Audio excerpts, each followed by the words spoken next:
नमस्कार, वादग्रस्त न्यूज चॅनलच्या या स्पेशल भागमध्ये आपलं सर्वांचं सहर्ष स्वागत. आभारी आहे, धन्यवाद.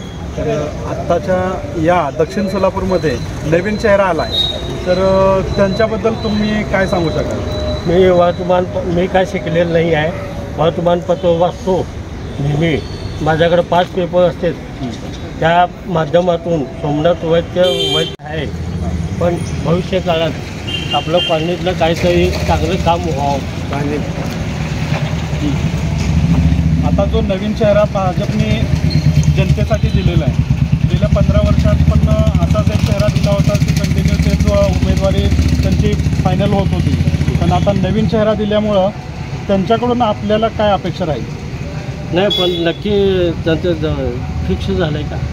आता सध्या तर आपले महाराष्ट्राचे प्रदेशाध्यक्ष चंद्रशेखर बावनकुळे यांच्याकडे त्यांनी आपलं जे उमेदवारी आहे ते उमेदवारी त्यांनी मागणी पूर्ण केलेली आहे आणि त्यांनाच तो नवीन चेहरा तिथं दक्षिणमधून मिळत आहे, सोमनाथ वैद्य साहेबांना. हो, तर ठीक आहे, त्यांना दिलं तर धन्यवाद आहे.